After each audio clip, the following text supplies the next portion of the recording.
Look, kids, Big Ben, Parliament. Hey there, fellow travelers, Mark here with Wolters World, and today we're here in London, and today we're back to talk about 5 things that tourists love and might not love so much about coming to London. And I'm going to talk about the biggest issue that tourists have when they come here, and that is the fact that London is not a cheap place to visit. Now, there are free things you can do to take down the cost, but I can't lie to you. The worst part about coming to London is just how expensive it is. Whether it's accommodation, transportation, the museums you actually have to pay for. Things just happen that your money just kind of disappears. And the thing is, sometimes your money disappears when you don't even realize it. Like when you forget to tap out after you tap in, whether you take the tube. And so it's just a plain fact of life that this place is expensive. And one thing I think is important to think about when we're looking at the expensive nature of London is a lot of people will spend a lot of money to get here, thousands of dollars to get here from the US. And then they'll be like, oh, it's like 25 pounds to go into this museum? Maybe I won't go. Like, wait, you already spent 2,000 pounds to get here.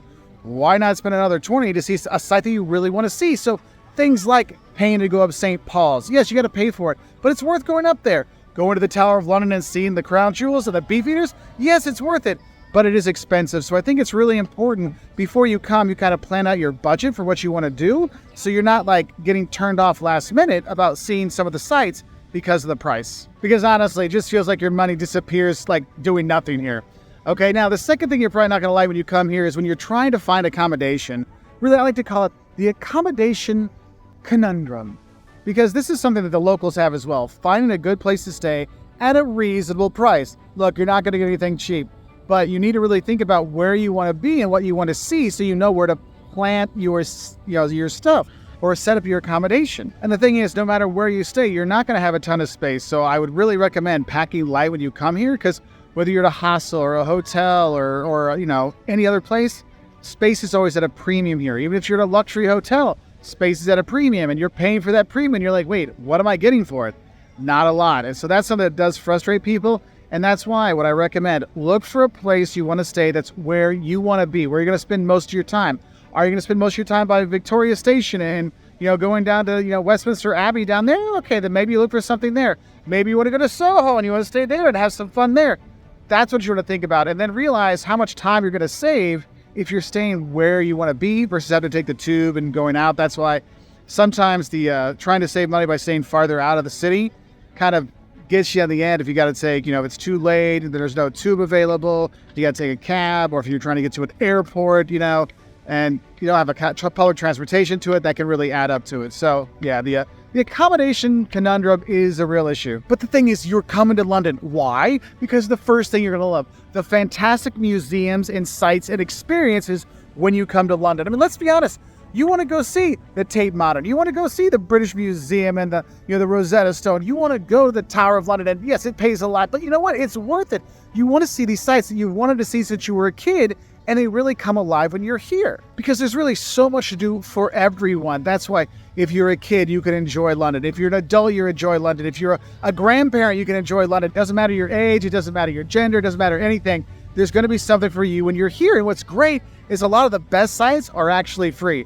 Change of the Guard, that's free. British Museum, that's free. Tate Modern, that's free. Walking along the Thames and taking that in, yep, that's free too. Because honestly, you just love all the stuff you can do in this city. That's why people come back again and again and again, like myself, because there's always something new to check out and new to explore when you're here. So with all the tourists that are here and all the fantastic museums and sites that you can see, there are also some tourist traps that go in there, because when there's lots of tourists, there's lots of reasons why you might want to separate them from their pounds, right?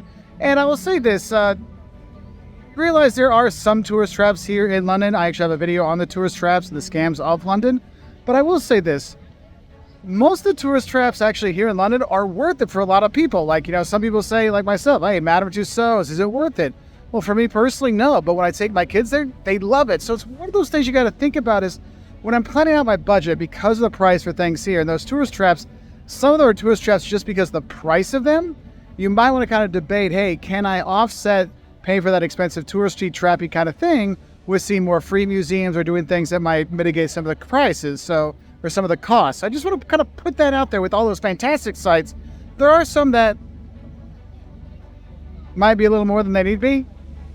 Though I love the sites here, I will say this isn't really a hate, it's just a heads up kind of thing. When you do get your picture inside the telephone box, make sure you wash your hands afterwards. You'll understand.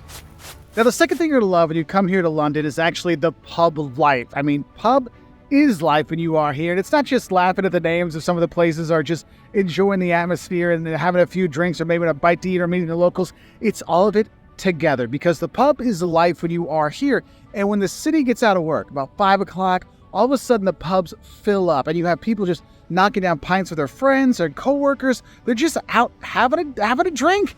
And that's one of those things. When you come here, this is your opportunity to talk to the locals. And it could be a local that was born and bred here in London or somebody that moved here 5 years ago from Spain because they're all Londoners. And the pub is where they all come together. So that experience of going there, ordering at the bar, having a bite to eat when you're there, it's just such a fantastic experience.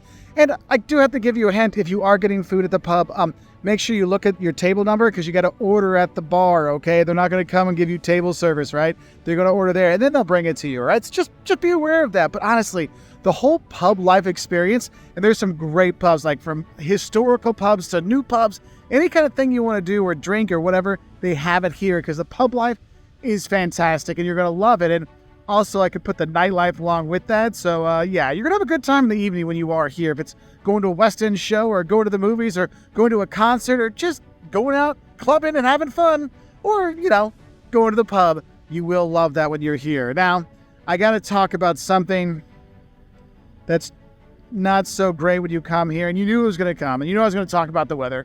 But I'm going to say this. You're going to hate the fact that the weather's unpredictable. Because sometimes you can come here for 2 weeks at a time and it's sunny every day. That actually happened to me before, and I actually got sunburned when I was here in the summer because, well, the sun does come out. But I will tell you, if you're going to come here in the fall, the winter time, the weather isn't something you're really going to enjoy. So you've got to make sure you're bringing not just a jacket, but make sure it's a rain-proof jacket. And if you need to get an umbrella, believe me, when it rains, there'll be umbrellas out at all the shops.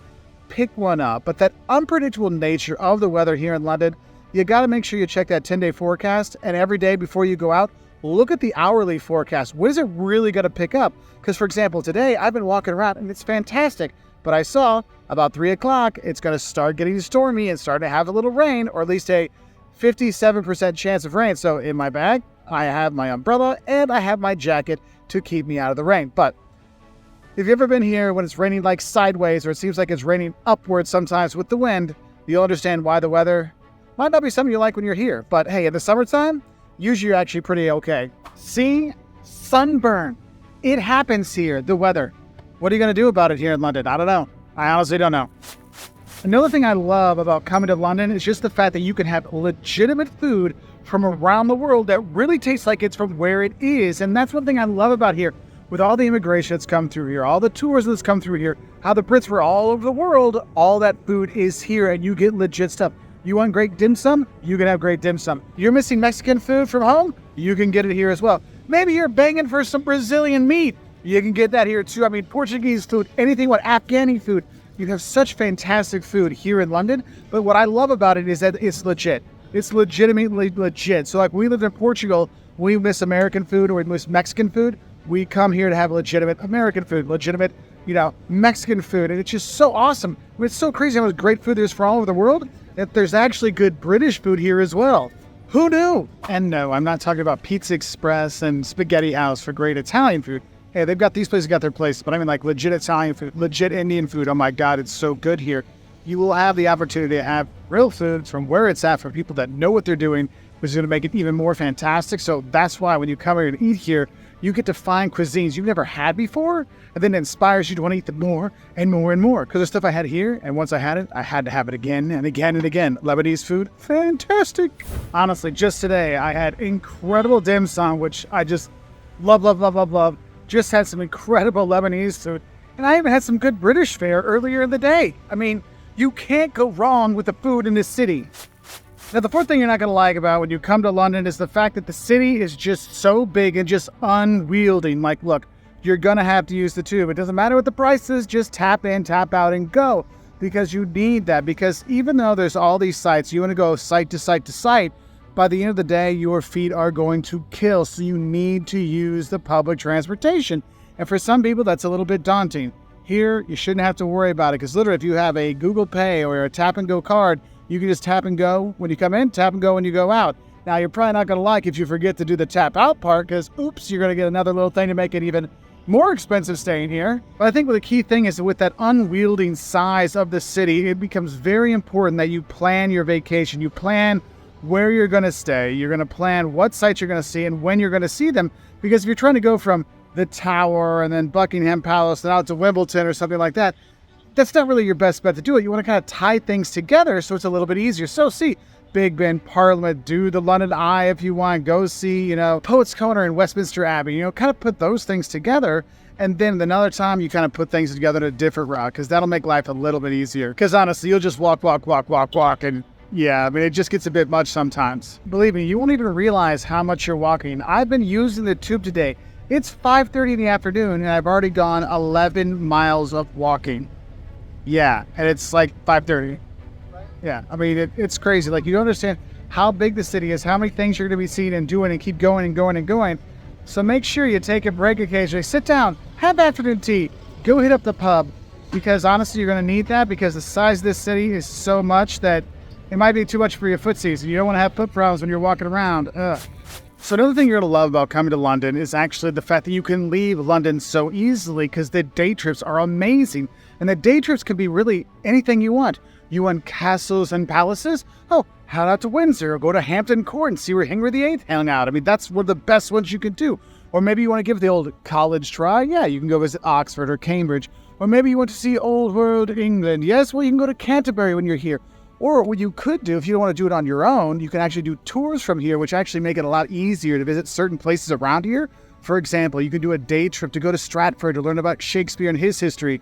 And believe me, taking the tour from here is a lot easier than getting there yourself, okay? Another great tour you could do from here is you get a tour of the Cotswolds, and that is I went back to the Hobbit times and stuff. I mean, just so beautiful when you're there. And you go to multiple places when you're there. Another great day trip you can do, or one you can do on your own, or you can do a tour. You can head out to Stonehenge. You want to see the big rock standing there, or you can get to Bath, or you can actually do both. But if you're going to do that one, I think you need more time between those two. But honestly, it can be a day trip. But honestly, you can have so many things to do here. If you get tired of the hustle bustle of the city, you can go to the Cotswolds where it's more chilled out. Or you can go to, heck, with the trains here, you can get up to York in like an hour and a half, 2 hours to see that. I mean, you have so many options when you're here.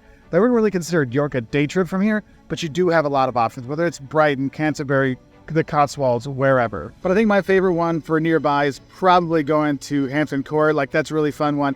And then if you want a city, I'd probably do Bath. Oh, and if you want to be really crazy with your day trips from London, you realize it's only a little over 2 hours to take the train from London to Paris.